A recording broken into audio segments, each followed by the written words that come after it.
ഗൂഗിളിലൊക്കെ ഇങ്ങനെ നമ്മളിങ്ങനെ തമാശയായി പറഞ്ഞ് കളിച്ചു. എല്ലാവർക്കും സ്വാഗതം.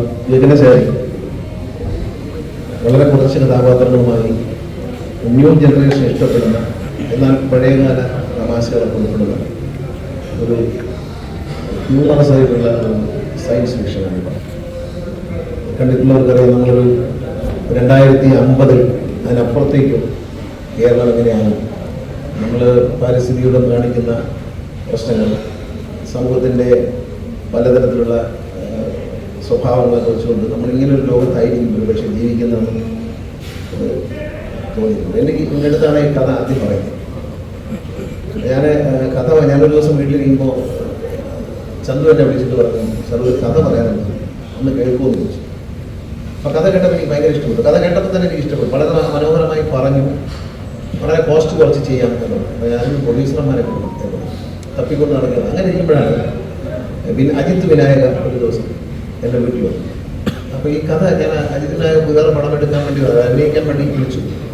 എൻ്റെ അച്ഛനുമായിട്ട് അജിത്തിന് ഭയങ്കര അടുപ്പമുണ്ടായിരുന്നു. അപ്പോൾ അച്ഛനെ കാണാൻ വന്നപ്പോഴാണ് ഞാൻ കാണുന്നത്. അപ്പോൾ എന്നോട് പറഞ്ഞു, സാർ അഭിനയിക്കാൻ. ഞാൻ പറഞ്ഞു, ഒരു കഥയുണ്ട്, നിങ്ങൾ കോസ്റ്റ് കുറച്ചെടുത്ത് നല്ലൊരു ഡയറക്ടറാണ്. ഞാൻ സാജനിൽ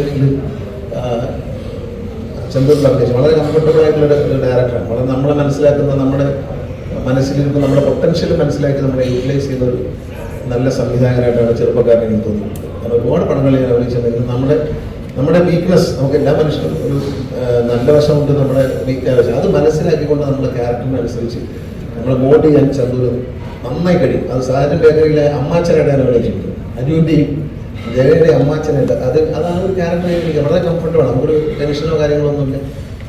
ചന്ദ്രനും ഒരു ടെൻഷൻ അല്ലെങ്കിൽ കൂടാതിരിക്കുന്നുണ്ട്. ശരിക്കും കണ്ടാൽ ടെൻഷനിലാണോ ഇരിക്കുന്നതെന്ന് അറിയാം. അങ്ങനെ അതിനോട് ഞാൻ പറഞ്ഞു, എൻ്റെ ഒരു സിനിമയുണ്ട്, ഒരു കഥയുണ്ട്, നമ്മളത് കേട്ട് നോക്കുക. അവൻ പറഞ്ഞു, അയ്യോ എന്ന് പറഞ്ഞാൽ അയച്ചിട്ട് നാളെ തന്നെ കേൾക്കാമോ. അങ്ങനെ ഞാൻ ചന്ദ്രനെ വിളിച്ചു. ചന്തുവും വന്ന് ശിവസായി കൂടി ഇവരെല്ലാം കൂടി കഥ പറയാനായിട്ട് അജിത്തിനും പോയി. തിരിച്ചു വരുമ്പോൾ ഇവർ വന്ന് എൻ്റെ അടുത്ത് നിൽക്കുക. ഞാൻ എനിക്ക് അവരുടെ അടുത്ത് ഒന്ന് കാണുന്ന അത്യാവശ്യം. ചന്തു വെളി വന്ന് വിളിച്ചു. വേറെ ഓഫീസിൽ ഇരിക്കുകയായിരുന്നു. അടുത്ത് വന്നിട്ട് പറഞ്ഞു, സാറേ അഡ്വാൻസ്. അങ്ങനെ അജിത്ത് ഒരു കഥ കേട്ടോടാണ് ഇവർക്ക് രണ്ടുപേർക്ക് അഡ്വാൻസ് കൊടുത്തു. അതിന് ഇഷ്ടപ്പെട്ടു. അത് കഴിഞ്ഞിട്ടാണ് ഈ പടം തുടങ്ങാൻ നമ്മൾ വന്നു. അപ്പോൾ കോവിഡ് വന്നു. പക്ഷേ കോവിഡിൻ്റെ അവസാനം നേരെ ഷൂട്ട് ചെയ്തു. അതിന് ശേഷമാണ് ഞാൻ ഈ പടത്തിൽ വന്നത്. നേരിൽ വിളിച്ചതിന് ശേഷം നേരല്ല, പിന്നെ നമ്മുടെ ജിത്തുവിൻ്റെ തന്നെ അല്ലല്ല ദൃശ്യം 2 അത് കഴിഞ്ഞപ്പോൾ ഈ പടം വന്നു. ഇത് ഞങ്ങൾ ചെയ്തുകൊണ്ടിരിക്കുമ്പോൾ എനിക്ക് കോവിഡ് അടിച്ചു. ഇവർക്ക് കിട്ടുമെന്ന് വിചാരിച്ചു, പക്ഷെ കിട്ടിയില്ല. വേറെ ആരോട് കൊടുത്തത് ഞാനല്ല, ഞാൻ കൊടുത്ത് പൊയ്ക്കുവാൻ.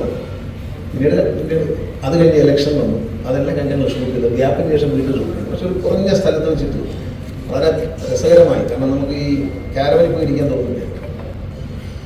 ഗൂഗിളിലൊക്കെ ഇങ്ങനെ നമ്മളിങ്ങനെ തമാശയായി പറഞ്ഞ് കളിച്ചു.